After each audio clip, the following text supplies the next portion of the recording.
YouTube, it's Brian Phillips. We've got the AT-6 from Top RC, 450 millimeters. You might have noticed it's a little smaller than similar ones we're gonna be doing in near future. That's all I've got to say. I can't talk any more about it, just in case. Prop does pop off. It's easily replaceable. We'll probably see that in flight. 400 milliamp hour, 1S, LiPo in here, brushed motor, just like we've seen, comes totally ready to go. Even with the batteries, we'll show you the exact steps from the box to the air. And without further ado, non-steerable tail wheel, but grab them and squish them. Yep. Squishy tires. Yep, that's right. Squishable wheels, including the tail wheel. And yes, they do come off without the aid of a screwdriver, which is kind of nice. We've got just a little bit of light, confused winds. If you're brand new to the hobby, you don't know how to fly, pick a real calm day, but we're gonna show you how to do this. There's also this aerobatic button. You press that, you pull back, it'll do a loop. You press that and roll. So we're gonna start in beginner mode all the way toward our belly. It's labeled clearly, and here we go. All the way up with the throttle, all the way down, arms the motor, full throttle. There it is. Oh, that was close. How did you not hit the house? That was full roll. I don't know why it dragged so bad one direction, but I'll just go with it. Beautiful.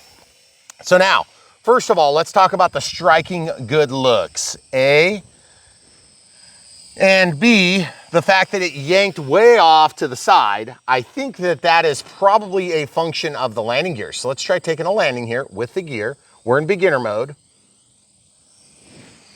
Whoa! Okay, so we just did the SF-260 the other day, which is an Italian, like, general aviation plane that they used in the military, and they do some, like, fighter sort of like Thunderbirds shows and stuff, I think, with them. Okay. Anyway, they're a really cool plane. Flew super good. Not real impressed with this one yet, but we're gonna show you. Oh, you know what happened? These things came unglued on our SF. So you know what we're gonna do? Instead of showing wheels up, wheels down, because they kind of suck, we're just gonna take those landing gear right out. Now, I will tell you, China glue will fix this. BrianPhillipsRC.com/supplies. You can find out China glue right there. We have foam to foam and we have China glue. Foam to foam has warning labels. China glue does not.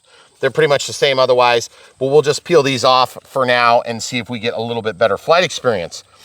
We might actually take a clip of China gluing this at the end just to show you how to do it. But for now, we're gonna launch into the wind. The wind has decided to be non-existent. Okay. So what we're gonna do is we will throw this way, okay? So full throttle in beginner mode, just give it a toss. Beautiful flight. A little bit faster, less draggy. And it's just got a lot of yaw to it. So I might need to do a couple clicks of trim here. On the bottom of this throttle stick, there's a trimmer, and you can see I'm not getting enough, okay? It's not giving me what I need. So what I'm gonna do now is I'm gonna go ahead and land it in the grass. Whoa, that was not me. Okay, so either it stalled or something got stuck on the aileron servo. But I'm gonna just tell you this. Compared to the SF-260, not feeling it. Not feeling it like I was. Did we have a servo stick? Doesn't look like it. This has stabilization. And I must say, just this is a shorter body by a long shot than that SF. This is still 450 millimeters, but it's a lot smaller body. We'll actually show it in comparison in our unbox, which is coming next as part of this video. Okay, there we go. Still wants to pull really far to the right. And I'm trimming all the way to the right, and I still am barely going straight.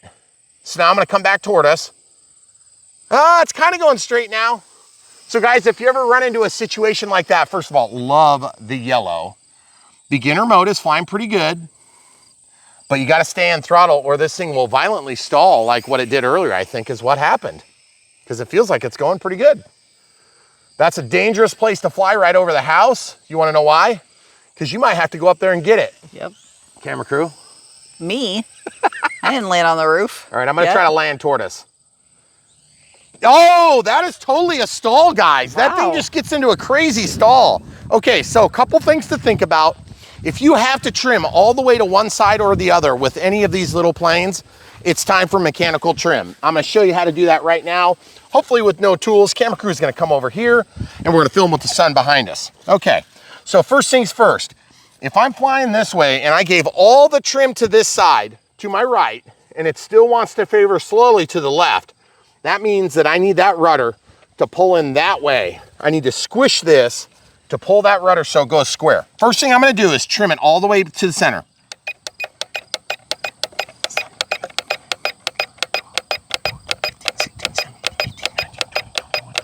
24, 27, 28, 29, 30. Okay, so there's like 30. 1, 2, 3, 4, 5, 6, 7, 8, 9, 10, 11, 12, 13, 14, 15. That's about the center. Okay. You guys know why I just did that. I trimmed all the way over. Now I had to trim all the way back, but I didn't know how many. So I went all the way until it stopped, and then I counted them. Then I went halfway back. Now I'm in the center, and what I'm gonna do is I'm gonna grab with my fingers, I'm gonna squish right here. And that's gonna shorten this linkage just a little bit. And hopefully I have enough strength in my human claws to get that thing to squish together just a little bit. And if I don't, then I'm gonna try it with pliers, okay? And I do not know if I got it. Still in beginner mode, throttle. Still going to the right, but I can trim that now, I think. Guys, do you see what happens when I go into a turn? Holy cow! Oh, I saw the prop. So the prop came off? Yeah. All right, so this is gonna suck to find because the ditch is a little deep, but I think what we're gonna do is we're gonna get it, we're gonna try to trim it again. How did I manage to hit that thing? I don't know. I thought you were past it. I thought I was too. But that's what happens when you fly different sized planes all the time. Yep. And ironically enough, you guys, if you've followed Brian Phillips RC for a while, you remember when we used to do a lot of cars in here? Yeah. Well, I haven't been trimming this ditch. We have not. So you may notice it's slightly taller and more overgrown. A little bit. So fortunately, this plane will be easy to find because it's so bright. But you know what might not be easy to find? The prop. The prop. Where is the plane? I said it would be easy to find, and it was that I hit, right? Yeah, you hit oh, that I tree. went up to the other side. I'm on the other side of the fence. Okay, but your prop is probably not. So Okay, we might have to pause. And so we're gonna pause, we'll walk back around and show you where we find it. Okay, so it's right literally in the middle of our path that's mowed. And definitely the prop came off. I told you the prop would probably come off, and Yep. it did. Problem is, I must have hit that bush, and that means the prop went somewhere out here. So what do you think, camera crew? We're gonna go get the spare prop that came with it, or are we gonna search? We could look for a second at least. Okay, we will look for a second, and we will come back when we find it. All right, guys, so we did not find the prop, but fortunately for us, I have a sack with a prop in it. And then also I have this in my pocket. Oh, China glue. Oh, wow, that's weird. Okay, so what we're gonna do is we're just gonna pull out the spare prop, which is super nice. We don't usually lose them on the first flight, but it also comes with the prop adapter that goes to the motor shaft if you need that. So definitely stick that right back in your sack, okay? And then what I'm gonna do is I'm gonna put this prop back on, show you how easy that is. Right there, booyah. Should snap back on, okay? And then we're gonna test. Yep, working like a charm. Okay, now remember, we were trying to do an adjustment on this by squishing it. That is too strong for me to squish with my fingers, evidently. So I'm gonna squish it now with needle nose pliers.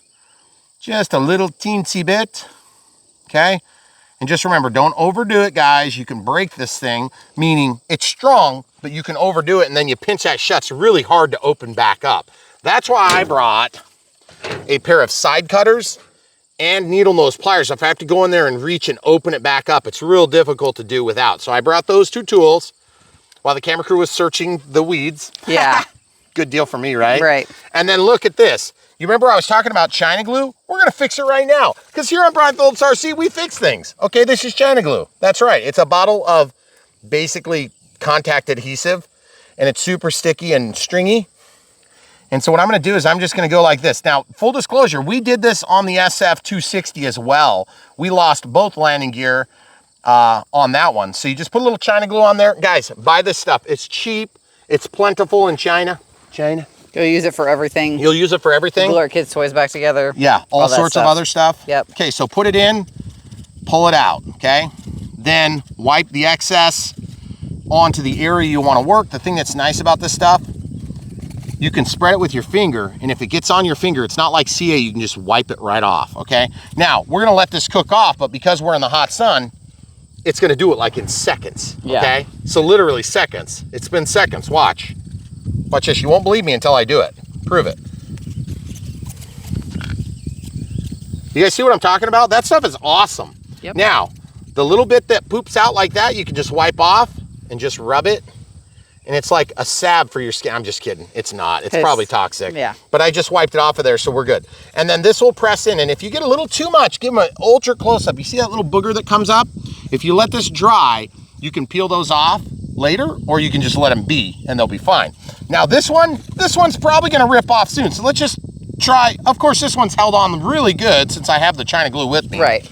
But guys, BrianPhillipsRC.com or bprc.mer, short link /supplies, either one, or you just go to the website and you can find it up there. We're gonna keep flying right now, but I figure since we stopped flying, let's go ahead and just plop these back in. Obviously this thing is about 80 something grams, like 84 grams. Yeah, something like that. So definitely sub 250, so you don't need any remote ID nonsense. Stick this in. Yes, it only goes one way. You see that? So if you're brand new to flying RC, this thing is gonna make you feel like $1 million because it's not hard to fly, but even with a little bit of experience, you can hit trees, okay? So if you lose your prop, you're not gonna be up a creek. So now we're gonna get at the end of the runway and we'll come right back. All right, so we're gonna start back up and the wind is just shifting in all directions. So with the gear on, we'll just set it down here, show you how much room you really need to take off. It's about 30 feet of straightaway there. And I am still in beginner mode because that's gonna help with the wind. We obviously have our backup prop on there. Hopefully you guys don't give up your first prop like I did, but whatever. Full throttle. Oh, I didn't get it all the way on. So if that happens, that means you didn't seat it all the way. Camera crew? You tested it though. Well, not enough? I didn't, yeah, evidently I didn't give her full throttle. If that happens to you, sometimes you have to pull these out just a hair. They're a pressure fit, okay? See what I did? Sometimes you have to do that. And if you get one that's real loose, pull it off, touch your finger into China glue, touch the shaft, and then slide it on. I'm serious, it'll work so good. Okay, you see I just rolled it on there? Now watch, this shouldn't pull off now. Oh yeah, we're good now. Okay. So that's why we show stuff, guys, because if you're brand new to the hobby and you need help, you're in the right place. Brian Phillips RC will teach you how to do it. Beginner mode, still favoring to the left. How is that even possible? I wonder if our rudder is actually physically bent. Didn't seem like it was. Man, that thing does look good in the air. That It yellow does, is striking and beautiful. It is also available in like a white and blue, silver and blue. I would get that. No, the yellow looks really nice. The yellow looks awesome. Plus, I've seen AT-6s that, or AT-6s that are this color. All right, so it is flying. I'm giving it a little bit of rudder, and we're getting both directions of throw now. You guys see what I'm talking about? I can fly both directions, no problemo. And this is in beginner, so it's gonna automatically level when you let go of the sticks. It does take a second to do that. It's very slow to recover, and that's the way they design these because they're designed with beginners in mind, okay? And so as we fly, you'll notice I'm favoring one direction. If you use the rudder turns it on the yaw axis, so it's like a flat spin, and then basically the ailerons roll the plane to the left or the right. And then of course the elevator pitches you up or down.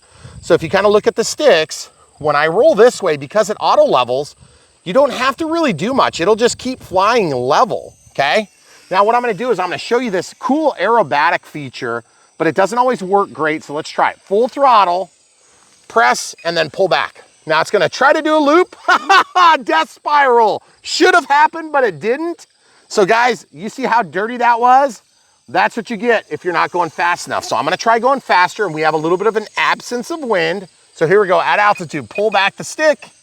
Oh, it's terrible. It's just... The one touch is terrible. You need to have a lot of altitude. It doesn't work on this plane very well. It does do it, it just doesn't do it well, okay? So now we're gonna try a roll. This is gonna be really terrible. Oh, I didn't get it. I didn't press it long enough. Okay, coming back the other way. Guys, sorry, the blue skies make it hard to film. Okay, full throttle, press it, and then roll. Oh, it did a good roll. Oh, nice right. flat roll. Now I'm gonna come back the other way. We'll roll the other direction.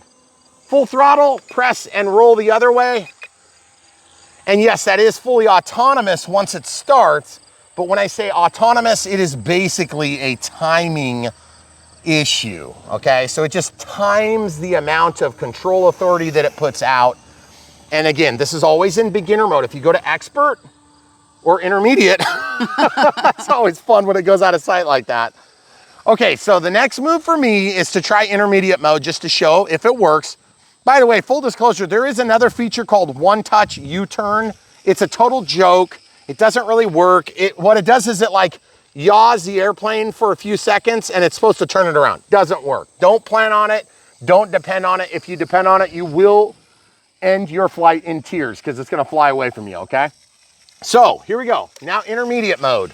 Let's see what the difference is. It looks like we're just gonna be allowed a little bit more pitch authority and a little bit more bank authority, meaning we're not limited as much on our bank and pitch. Now, can I do loops?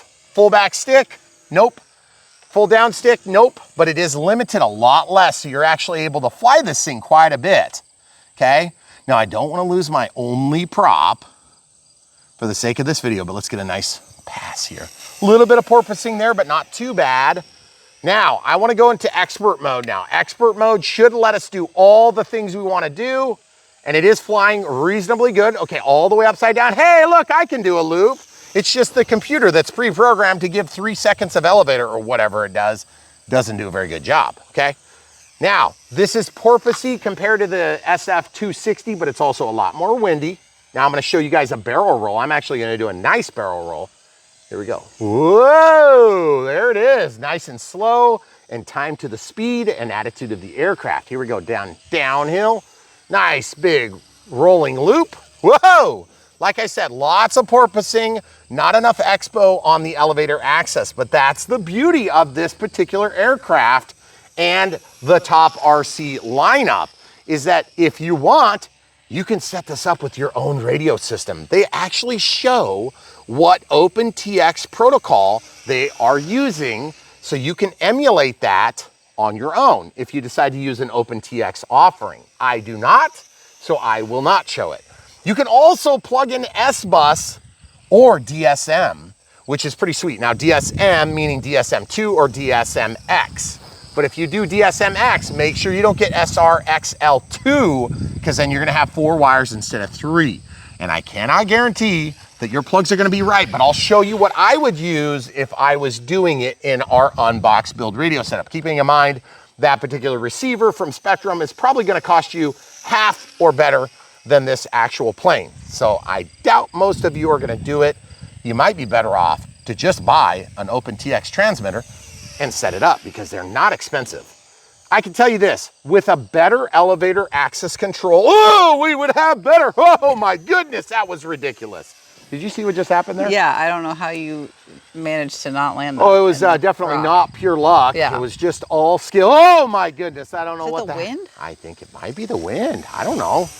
Maybe it's an elevator sticking. Maybe it's an aileron sticking. Maybe it's both. I don't really want to get out of a tree. I know, that's why I'm trying to get away from this spot. No, it gets into high-speed stalls and stuff. Okay, back to beginner. SF260, guys, just think SF260. Really good offering, same size class. It's actually a little bit bigger than this plane. And I gotta say, the wind, the shifting, back to beginner mode, by the way, if I didn't say that out loud. And it seemed to be doing pretty good. It keeps up all right, but just keep your attitude good on this plane, meaning don't let the wind take you up because it's gonna go into a death spiral. I'll demonstrate. I'm not gonna demonstrate in the tall grass, hon. Okay. So I'm gonna just into the wind, now crosswind, now with the wind, okay? So just so you guys can kind of feel it with us because we can feel it over our left shoulder, coming from our left shoulder. We're going into the wind. Now I'm gonna go up high, and I'm gonna try to get into a death spiral. Watch the death spiral, pull up on the elevator, and then even in beginner, out of the throttle. Oh, there it is, full throttle, and it flies right out of it, guys. You see what happened? That was not me. That was the auto leveling trying to correct in an impossible circumstance. So pulling way up on the elevator, okay, out of the throttle, watch it stall, death spiral, pull up on the elevator, death spiral, pull up on the elevator, death spiral. Okay, into the throttle hard and it'll fly right out of it. This must be an AT-6 airframe issue. And when I say AT-6 airframe, relative to the size of the control surfaces and relative to the not so cohesive behavior of the flight controller. Let's try to land it and get a good landing. Let's see if we can. The wind is kind of nice right now. Whoa, full throttle. Fly to the ground, folks. That's what you got to fly to the ground. That's the rule. You can't glide it in like you would a real plane, a hobby grade plane, okay? Fly it in, meaning keep in the throttle, 50%. Keep that nose pointed down. Oh yeah, oh keep it. Oh, dang it. How do you roll that close to the ground? You're in ground effect. There's a bald eagle up there. Oh, sweet. There was 2 of them a second ago. Man, you know it's tell because that tail is so white. So cool. So guys, here's the thing. That was more interesting. AT-6, it was definitely more interesting. AT-6, ready to fly. It even comes with AA batteries. Mine was pre-dented. Leave it to Guangzhou, how. Was that Ding Dong Hang Low? Yeah. Okay. It's my favorite. So, thoughts about the pilot. Show them. Beautiful, He's a little clear skinny canopy. And it looks like they have a small child flying that. Look at the face. It looks like a child. I can't see it in this shadow. Huh, maybe it is. It looks like they took a picture of a fake man. Why didn't they take a real picture of a man? No, it's like a picture of a doll. No, I know, it is. It's so weird. But anyway, guys, beautiful scale lines in performance, but it's not nothing. Like, it actually does fly. And it's not dead calm. And here's the thing, guys. I'm going to tell you what, the difference between that windsock being limp and that windsock being out is going to be the difference between a good experience and a bad experience, okay? Now, I'm going to caveat that by saying this. We have done a ton of planes that are just like this. In this size class, whether it be 400, 405, 450, 402, 450 is a bigger size class, okay? Make no mistake, it is bigger than the 400s. The 400s have been generically pretty good. We haven't had a lot of 400s that are bad. We have had a few 500s that have been garbage. We've had a few that have been really... From this brand. Yes. And we've had a few 450s from this brand that are so bad, we didn't even publish the content. It was that bad. Look, the bees love the color. I gotta say, this is definitely not in that class. No, it's not. This is pretty good, but the SF250 or 260 is night and day better flying. Airframe, guys, airframes matter. So if you're brand new to the hobby and you're looking for a better experience, first of all, don't fly in any wind. This is a beautiful day. You come out, it's gorgeous. The temperature is perfect. I'm not sweating my eyes out. It's definitely beautiful, okay? We've got beautiful tires. We've got beautiful landing gear. We're gonna fly again, hand launch style with the gear in just to show that you can do it. And I almost forgot to do that, okay? Oh, okay. Hand launch.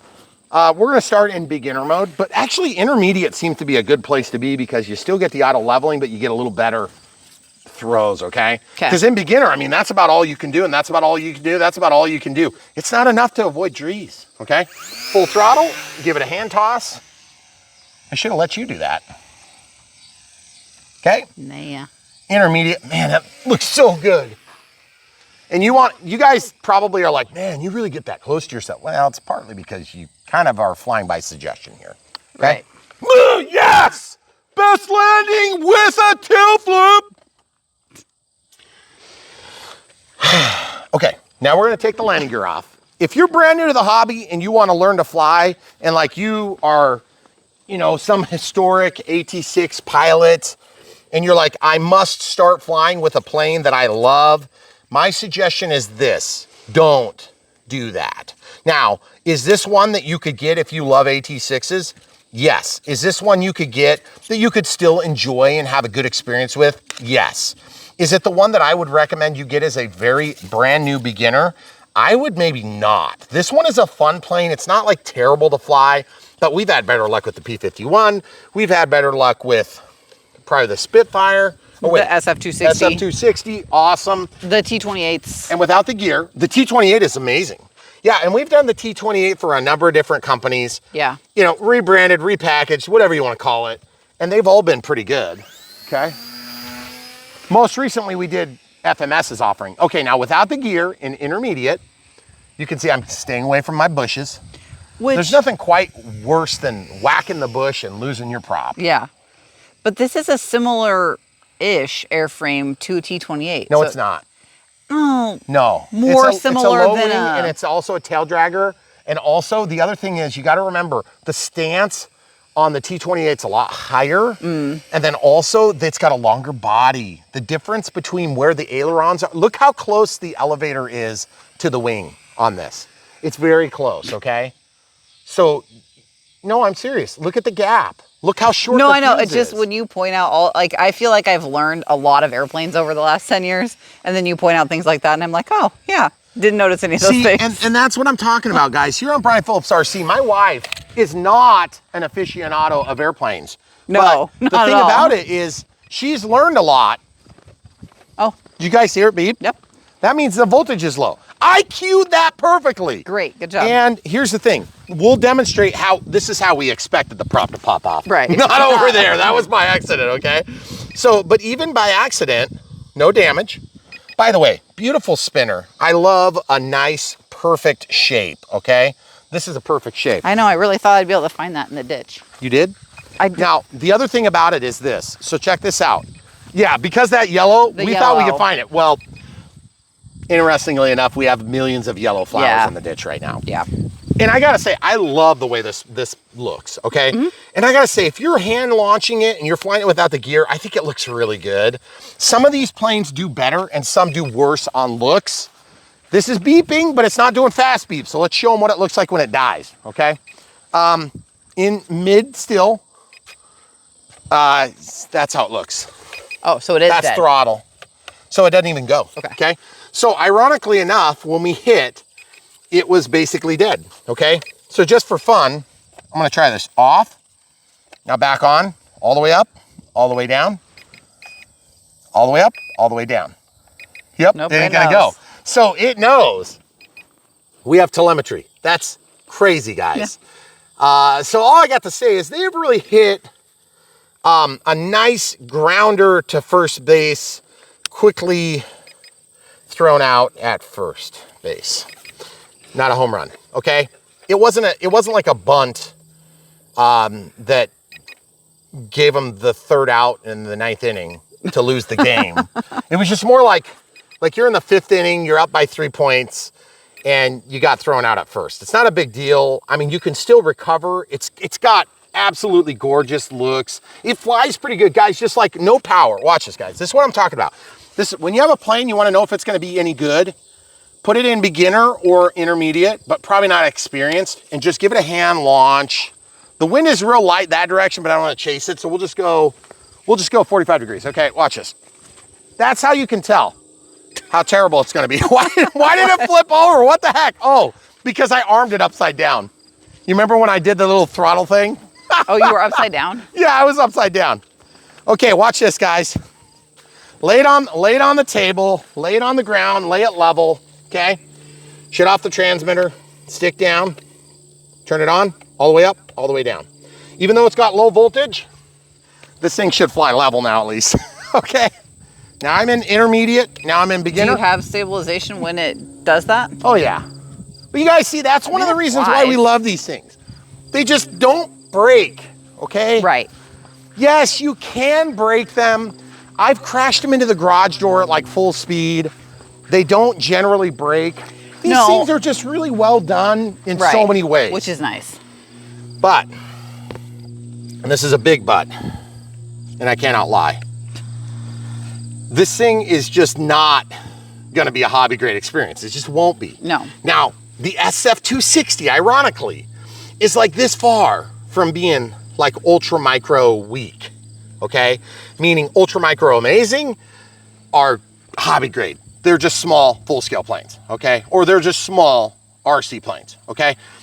This is toy grade good, not toy grade great, okay? On a sliding scale of, we don't even want to show it because it was so bad. Right. To, you know, they're getting there, to okay, to good. This is probably between okay and good, and not great. And then after you get past great, then you're in UMX sucks, UMX great over here, you know? Right. So on a sliding scale, we're probably over here somewhere in good land. Where if you really are, you know, like if you have an affinity for the AT-6, get this one. You'll enjoy it, it's fun. It's actually a nice looking model. Even if you just had that sitting on the bookshelf like this, it's gonna be fun, okay? You're gonna get a kick out of it. They're cheap, they're somewhat plentiful. There's gonna be more of them that are released at some point, but maybe you get a few of them for different colors.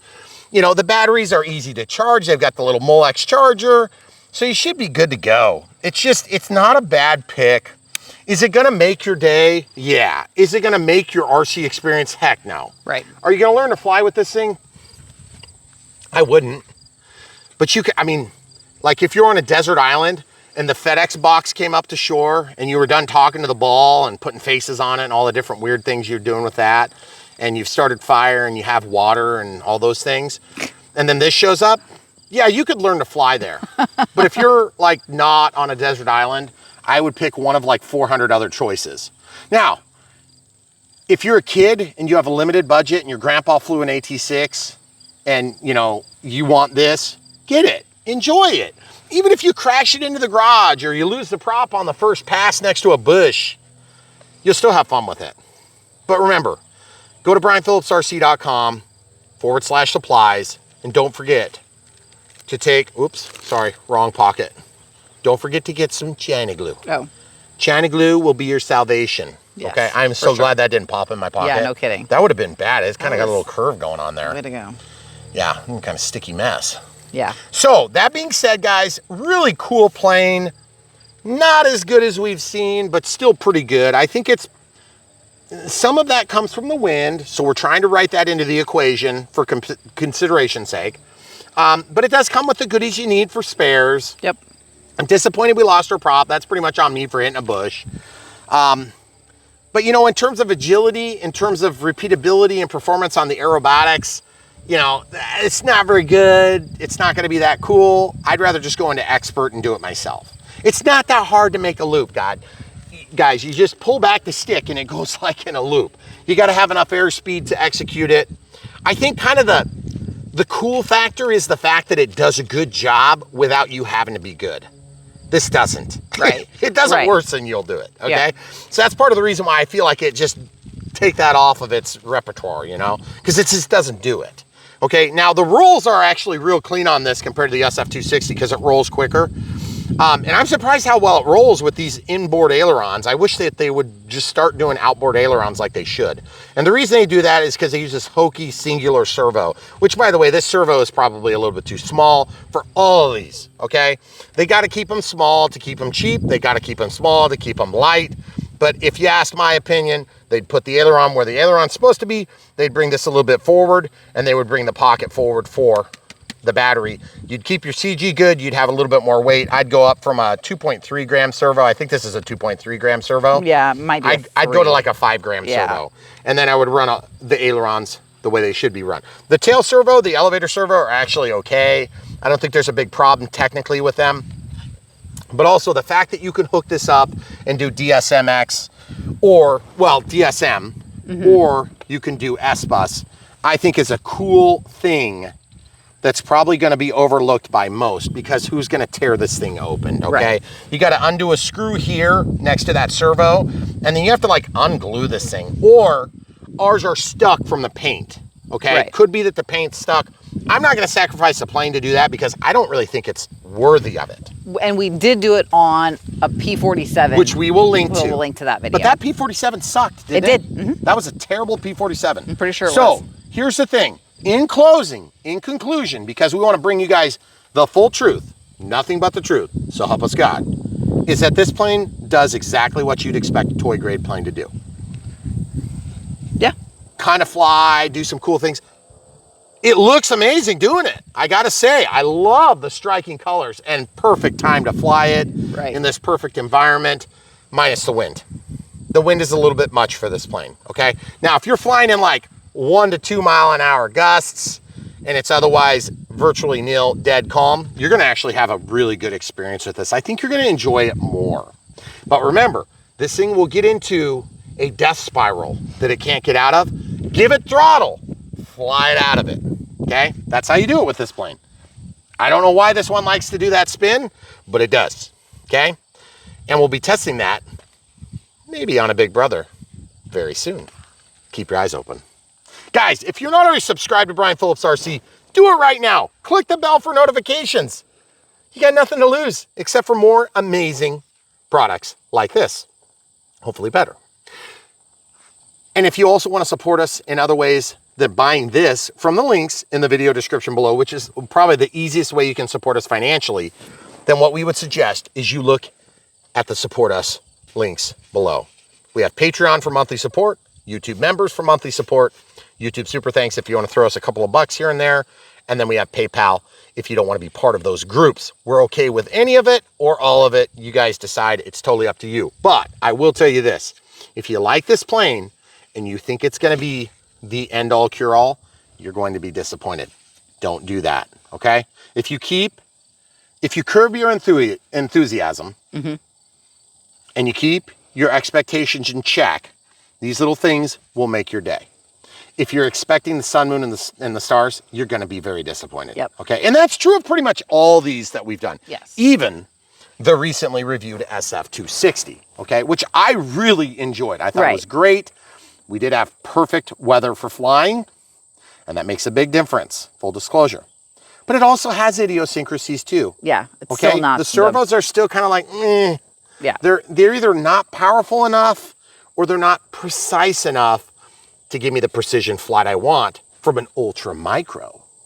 But they also have brushed motors, which you would typically not have on an ultra micro, but there are a few ultra micros that do have brushed motors still, which is kind of a little bit lame. But recently the Champ, let's say, re-release. Beautiful plane, wonderful flight. It does all the things you want it to do, and it does a perfect job of auto leveling and stabilization because we have AS3X and safe in that. Now bring you over to Chinaland where you get this. Still really good auto leveling, still really good stabilization, but it's just not there on the precision and the control.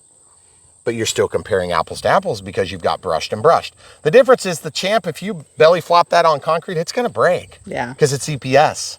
This is EPO, okay? Now, does that mean that I think the Champ is better or worse? The Champ is still better. Yeah. It's also more expensive, okay? Well, or it's really close. And this would be ready to fly. That would be ready to fly if you want. But you can also do multi-protocol on that, if I remember right. You can get it as a bind and fly if you have a better transmitter. And then you can have an awesome transmitter instead of these things. Yep. Okay, so just lots of things to consider, but I just don't think that's the market that this falls into.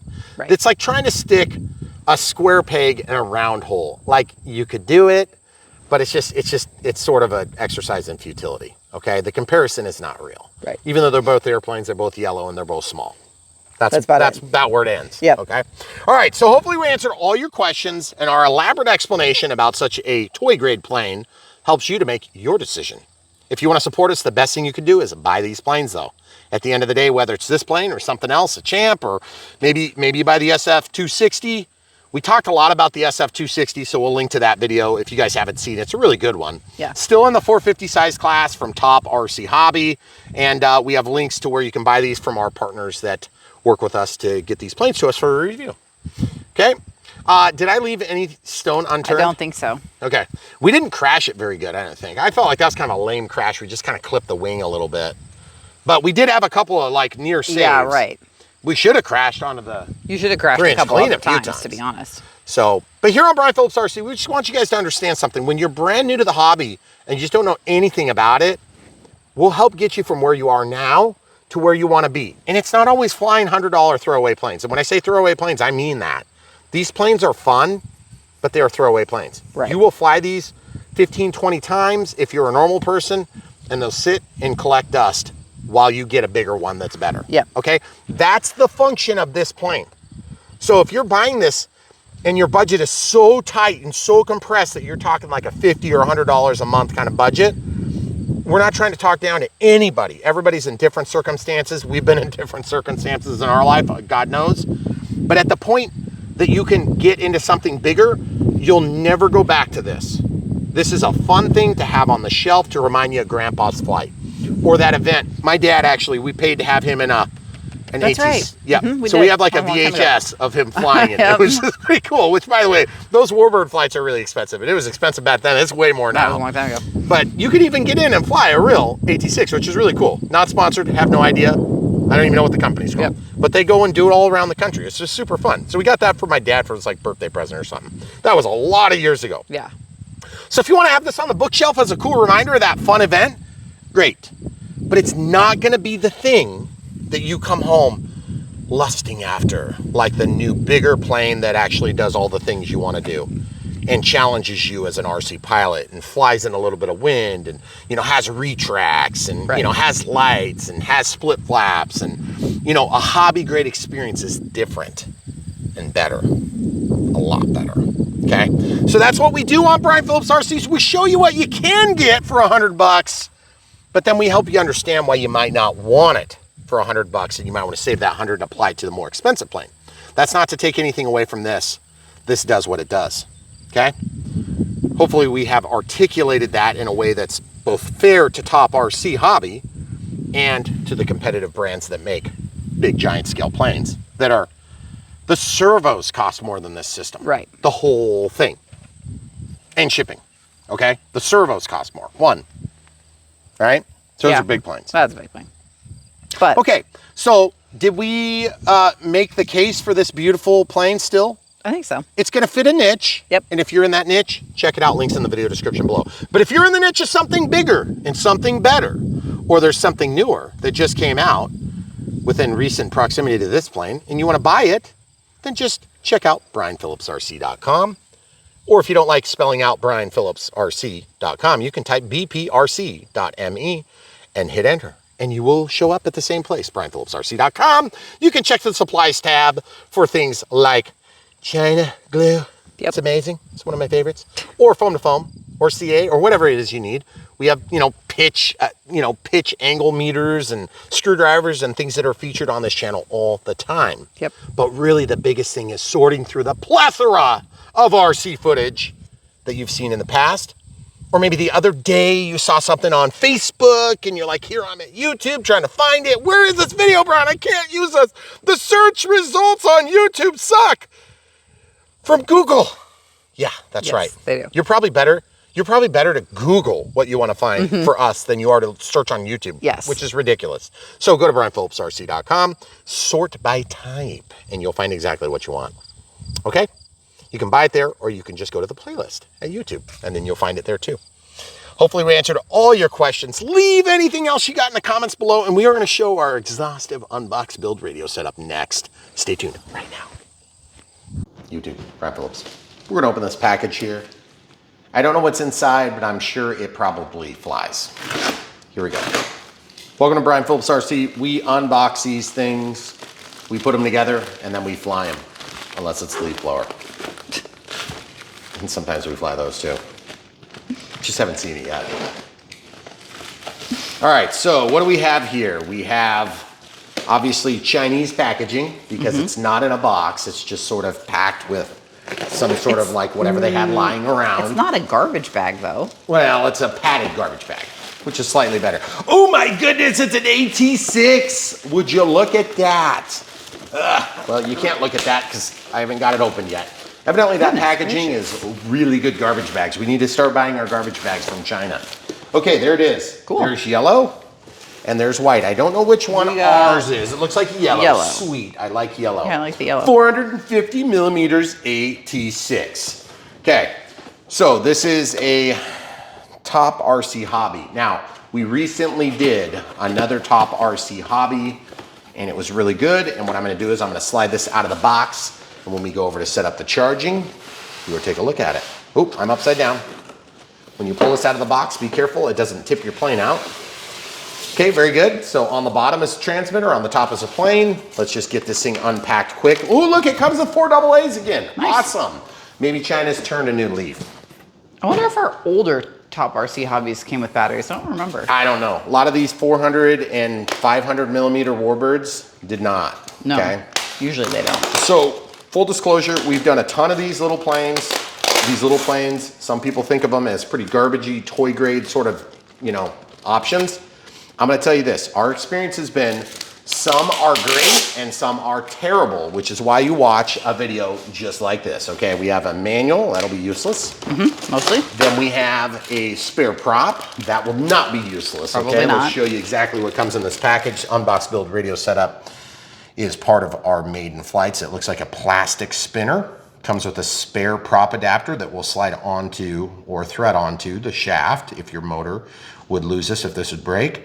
But if you crash, these things pop the props off. And it doesn't seem like it when you hold this in your hand, but it will. And by the way, that spinner is sturdy plastic and beautiful black. But it's a 2-bladed prop. I'd like to see, some of these have 3-bladed props and they're beautiful. I really like the 3-bladed prop on the T28. They make a T28 and it's a 400 millimeter.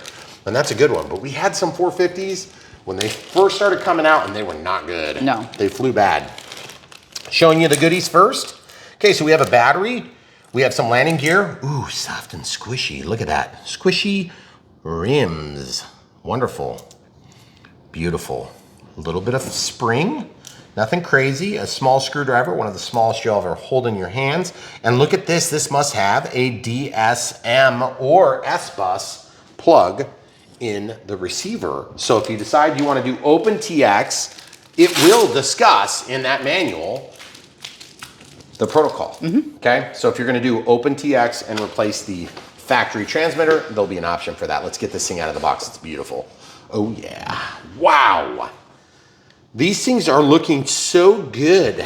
Yeah, I mean, they really the are. scale lines are getting really close to what we want to see, and yet we still have inboard ailerons, so you're going to have a pretty muted roll rate compared to what you could experience. Now, the AT-6 has a split flap that comes down, so it's a little bit different setup.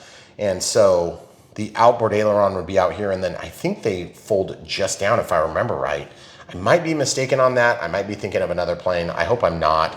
But one way or another, we have some trim adjustments for mechanical trim, carbon fiber reinforcements in not only just the actual elevator, but in the horizontal stabilizer, and a little bit thicker on the rudder. As you can see, the decals are peeling. Just push those back down. Not really a big deal. Not a deal breaker for us. This is a decal. This is jigged and painted. However, this doesn't pop off easily. If it pops off at all, you actually load your battery down here. So if you press that in, it pops up, and you've got this Molex connector. It is keyed. So when you plug in your battery, you can only stick it in the correct direction unless you work really hard at it. Now, these are actually nice connectors too, because they have a nice fat pin instead of the micro PH connectors we've seen on some of the other brands, which is ironic because those brands are actually better. That being said, we have a 400 milliamp hour, sorry, 1S pack. Sorry, holding that upside down. 400 milliamp hour. We have a nice silicone short lead, should be easy to work. Lots of tin. I can feel the tinning going back there, which is nice. That means they soldered these good. And then we have AA batteries that come in there for the provided transmitter. Let's get this charging right now. Of course, we've got a provided charger now. Full disclosure, we don't generally use these chargers, but I'll show you that they do work. And the way I'm going to show you is by using this little Predator ES, what is this? It's a Predator brand, so it's like an FMS brand, and this is a voltage alarm. The negative is right there, so I can slide the negative lead on there. We can actually see the voltage of this pack in its current state. All is 3.92, and then cell number 1 is 3.92. These also would beep with an alarm, but at 1S, they don't have enough power to actually run the piezo buzzers, which are right here and here. So if you're running this, you're not going to be running it on a 1S pack. You typically be flying a 2S pack or greater, and then that'll be enough to actually overwhelm and run those piezo buzzers. Okay, so real quick, we'll grab just, this is a pretty nice power supply that gives us a USB-A output. It's got a fold down. We have this in our supplies tab. This is made by a company called Ruco. And we also have, and it's just a brand, I'm sure they make them in China for everybody else, but Ruco also makes a remote ID module if you need that. Now this plane, fortunately, is light enough that you won't need a remote ID module. In fact, it's a lot lighter than you will definitely not need a remote ID module. So let's just grab all the goodies, landing gear. Okay, so we're gonna put this all on the kitchen scale here. We'll let that zero out. It's zeroed. Now, before I put all the landing gear, we're gonna weigh this. The last plane we didn't do that. So we're 62 grams, and we'll put a landing gear on top of it. And what's gonna happen is the all-up weight needs to be under 250 grams to qualify for not needing remote ID module. If you wanna be fully compliant, we're gonna get that down there so you can actually see the reading. So we're about 79, 78 grams, somewhere in the middle, which is very light. And by the way, these things are nice because if you're flying along and they crash, you don't have to worry about destroying the plane. No, I wouldn't do that with a bigger plane because it might break something. And even with this thing opened, no damage, no risk. And if this would have hit the prop, it would have just popped the prop off, okay? Which you're likely to see in our flight, okay? That being said, love the looks of this. And we were just reviewing a plane the other day. And this little SF-260 was awesome. If you haven't seen that build yet, or Unbox build radio setup and flight, this plane was really good too. And just look at the size class. This size class is a good size class for beginners. The AT-6 is quite a bit smaller plane in general. This one's bigger, it's got more body to it. This one's smaller, so it's got less weight to it. I think this one's about 10 grams more, but it's gonna have the exact same power system in it. But I gotta say, really impressed with this plane. It flew good. It's not perfect. These little 400 millimeter warbirds are not gonna be commensurate to an ultra micro extreme. But just keeping in mind, this Waco, I think we showed the yellow one in that video, is gonna be a little bit bigger. It's gonna be made of EPS. I would not throw this across the room, it would break. And it might not completely self-destruct, but you're gonna see some damage. My son loves to fly this plane. It is an amazing plane, but it's also got a lot more expensive electronics. It's better engineered, it's lighter, it's more powerful, it's got brushless motors. There's lots of reasons why ultra micro extremes are better. But we're not here to talk about those right now. We just want to point out the difference in quality. These are heavier. They're made of more like an EPO sort of foam. They're more rubbery, but this is higher density than what we used to see in the first 400 millimeter warbirds that we were reviewing. And just so you can see, like on this one, I can just throw that across the room. See, the prop came off. Prop, yep. So as you can see, no risk of damage. They're very easy. If you tumble on landing, you might scrape a little bit of paint off, but I gotta say the paint is getting really good on these. The decals are better than we see on some of our big brothers, which is incredible. And these were the catalyst for our boys getting a lot more comfortable because they didn't feel like they were gonna break the prop. Even though we have 400 of them in the basement. But it's okay. We're gonna plug this thing in now. We're gonna get back to my plugging in of the charger. So as you can see, green light comes on. We're gonna plug this on. Oh, what was the voltage? You have to remember. 4.92 or 3. Okay, so we'll plug this in. It goes to a red light. Eventually that'll go back to green when it's done, but let's just pull this slack out. We'll let that sit there and charge. Now, you don't have to use a fancy charger like that or adapter. You can just use the run-of-the-mill chargers because it doesn't take enough power to charge these small packs. You're only gonna be drawing something like half an amp at max.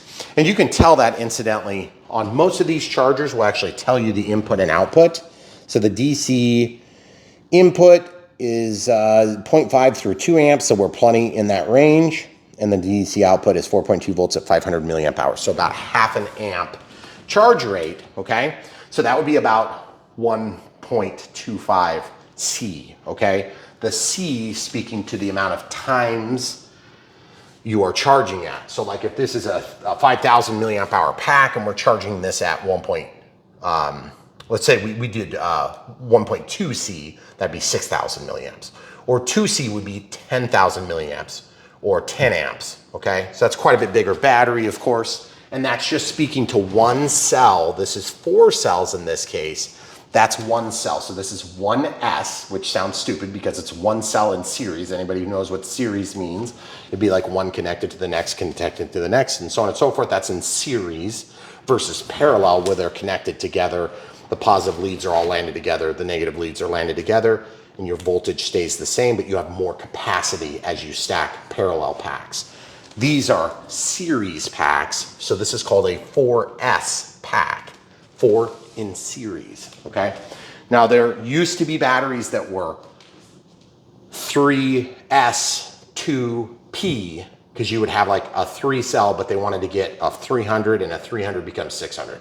They wanted to add those together and then also multiply the runtime. The runtime is built on bigger capacity. So the capacity gets built up as you go in parallel and the voltage gets built up, the amplitude gets built up as you go in series, okay? Fortunately for you, you don't have to do either of those math equations because this is 1S. Yep. Have I confused anybody yet? If I have, you're in the right place. Brian Phillips RC is here to confuse you all the time. Okay, let's put these landing gear on. So as you can see, the mains are gonna snap in here. Boom, just like that, and just like that. Now remember, you don't need to be an expert to do this. These just snap right in, beautiful. And then this thing sticks in here. Now note that this is not a steerable tail wheel. That's the wrong way, must go this way. Okay, if you go the wrong way, it won't purchase. Okay. So it's just gonna, like, watch. It'll fall out. It'll fall out, okay? Thing that's really nice about this, compared to that SF260, which by the way, that's an Italian brand. I think it's like it's a Marchetti SF260. It's a beautiful plane, but I'm sure they didn't ask Marchetti to they use definitely didn't. And I doubt they asked whoever makes this one. So who does make the AT-6? I don't know.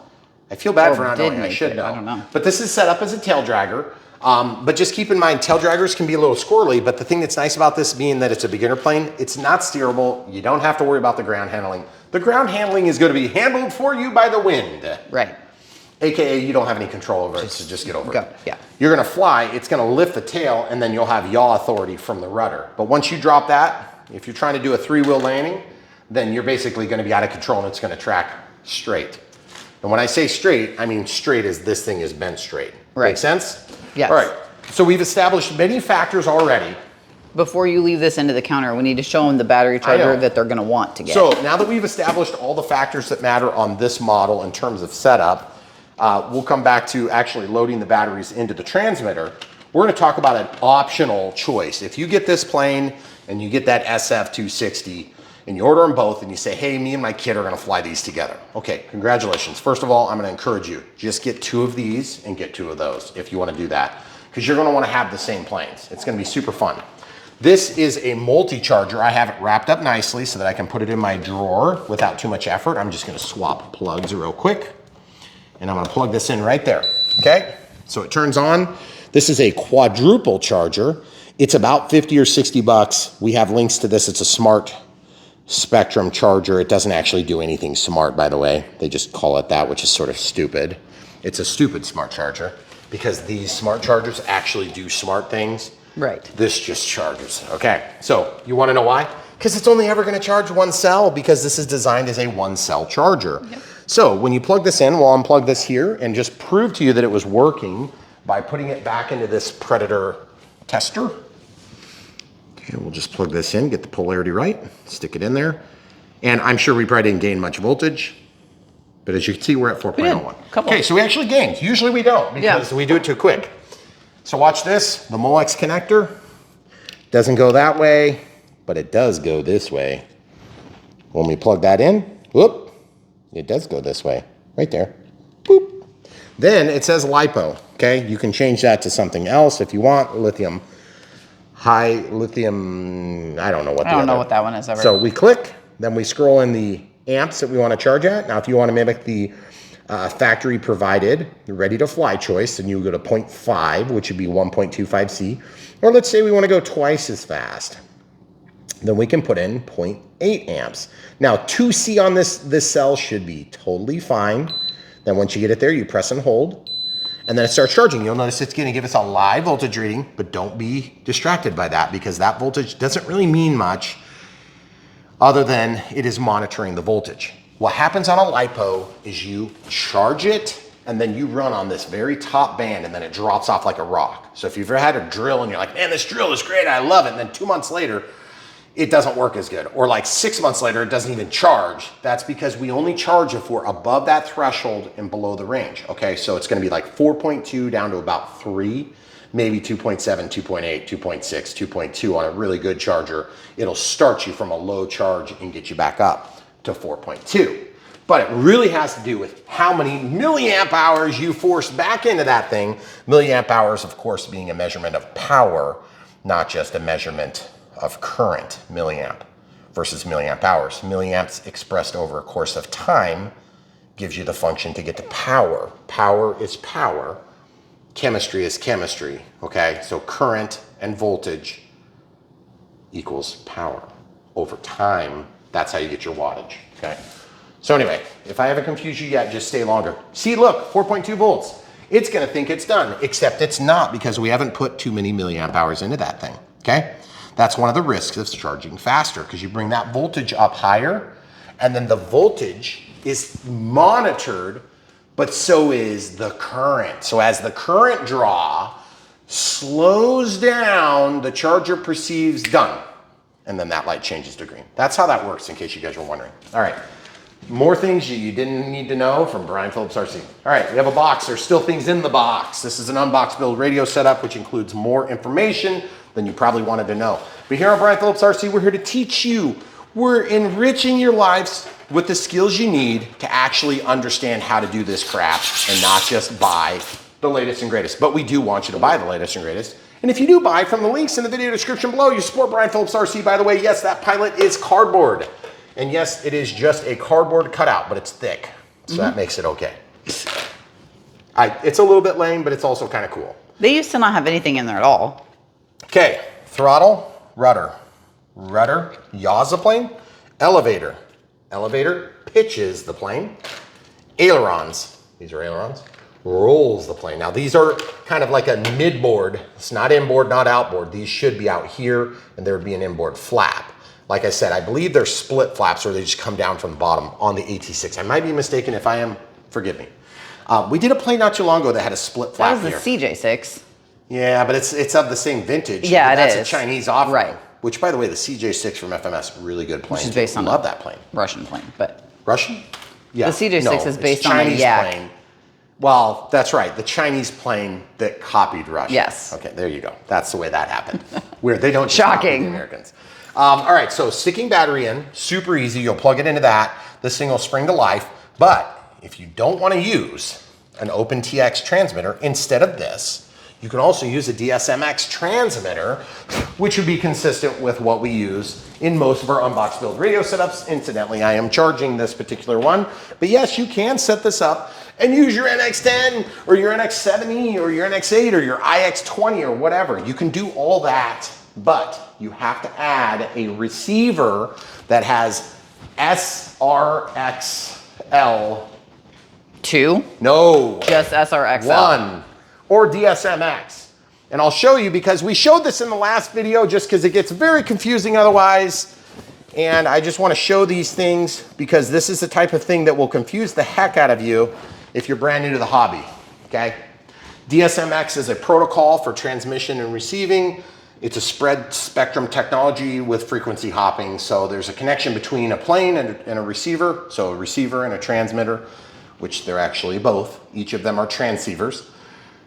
They adapt to a channel within a range of the spectrum, and then they can hop from frequency to frequency depending on if there's an impact in the overall frequency spectrum, okay? That's DSMX, spread spectrum technology. As opposed to DSM2, which was just like that, but it just had less of the band and it just didn't do it as effectively, couldn't handle as many channels. Okay, all right, getting back to the point. This is a DSMX.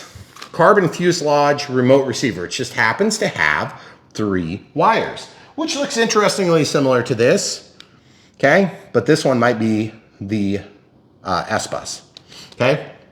You need the right plug. Otherwise, you're gonna have 4 wires. You see that one's got 4 pins. This has 3 pins, okay?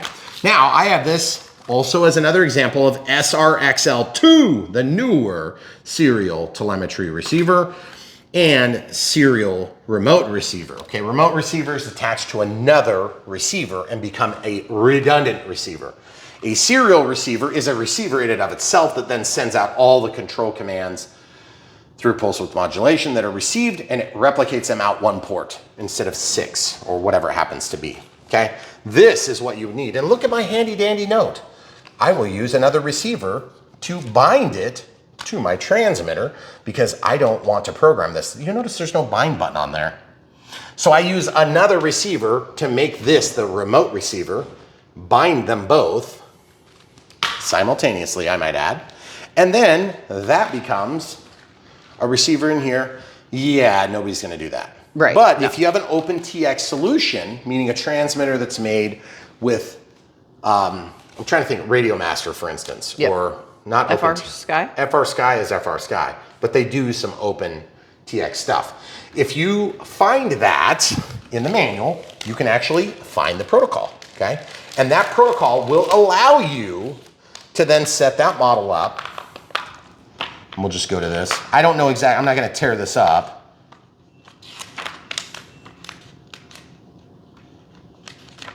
Where is that thing? It was towards the back. There it is. There it is. Okay, so give them a wide shot of this. That's where you'll plug in DSM, DSMX, DSM2, and this is where S-Bus goes, okay? So that's why they give you this little cable, is if you need to set it up to another receiver, okay?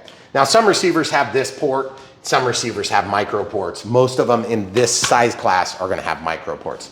I show you this because most people are not gonna go through this trouble to adapt to a DSMX transmitter. But if you want to, it is technically capable, and yes, we have done it.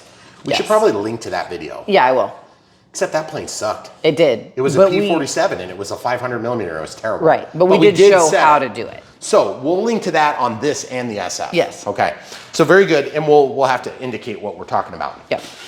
But for most people, you're just gonna use the one that came out of the box, okay? Yes. How do you use the one that came out of the box? You use this handy dandy screwdriver that came with it. You can unscrew it, and by the way, those things are at a considerable cost. They'll cost you half as much as the plane. Well, and then you have to have the transmitter. And, yep. But if you already have the transmitter and you have a serial satellite receiver, you can actually use it in this, which is pretty cool. Keep in mind, there are limited space room in here. Yeah. And you will have to unglue this wing to a certain extent.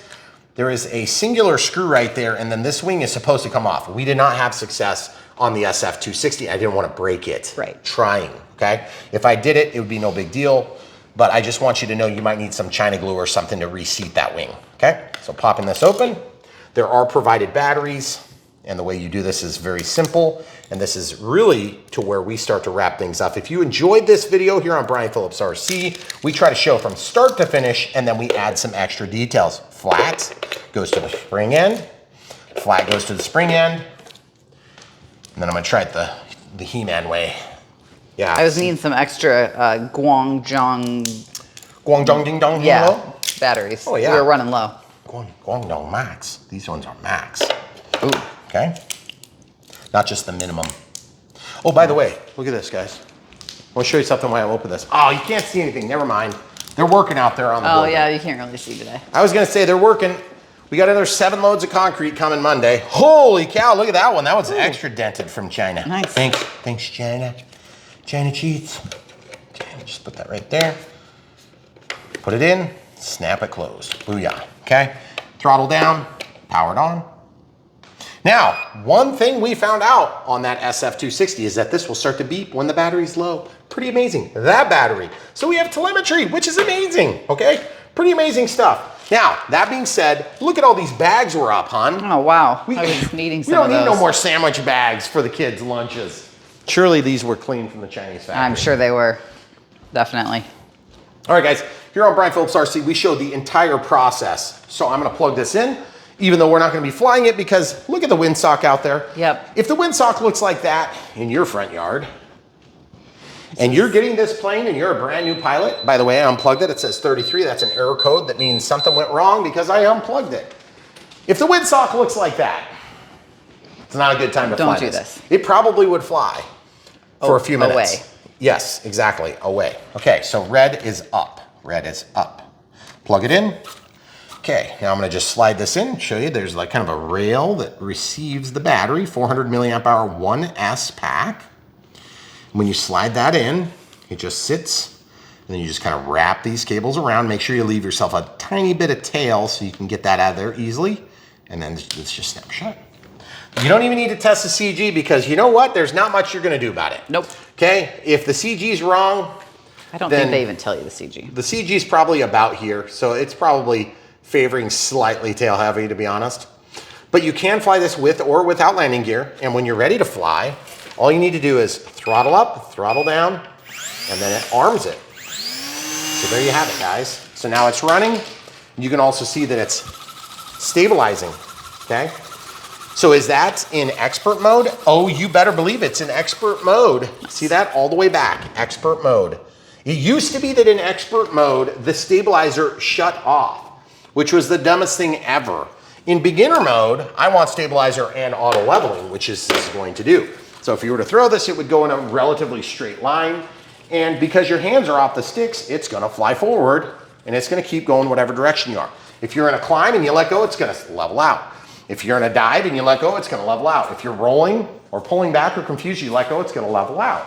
So that's auto leveling. It's gonna be the difference between success and failure for most beginner pilots. It's a lot harder than it looks, and you'll love it. Then intermediate is just gonna, there's also gonna be limitations on how high you can pitch, how low you can pitch, how much you can roll, how much you can roll, okay? That's limited bank and pitch angles. Then in the middle, you're gonna have a little bit less limits, okay? So you'll be able to turn a little bit sharper. Just keep in mind, when you're in beginner, it's gonna hold it really flat. And if you need to turn sharp, it's harder to turn sharp. But in expert, you'll be able to jank that thing upside down, fly upside down, do all that stuff if it has enough power. Of course, you will have seen that at the beginning of this very video where we demonstrated the flight performance of this plane. And if it was terrible, you probably aren't even watching anymore. But if it was good, you're watching now because you want to learn all there is to learn about this little model and whether or not you should buy it for your 6-year-old kid. First of all, probably not, unless you want to help your 6-year-old kid. I would suggest get one for you, get one for your kid, and that way when you go through your 2 props, like in the first day, you'll have 4 to work with. Also, I gotta say, these things are getting a lot better, okay? They're still not the same as the Ultra Micro Extremes, which are better. By the way, that was a Waco, very good model. There's lots of Ultra Micro Extremes. That Draco is not an Ultra Micro, but it's a Micro.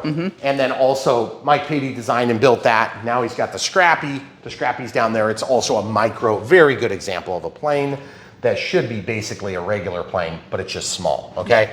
Hobby grade, toy grade, but really favoring on that spectrum toward hobby grade. They're getting a lot better. Still a brushed motor, still quick release props, which I don't want to break the thing. It'll pop off when it wants to, okay?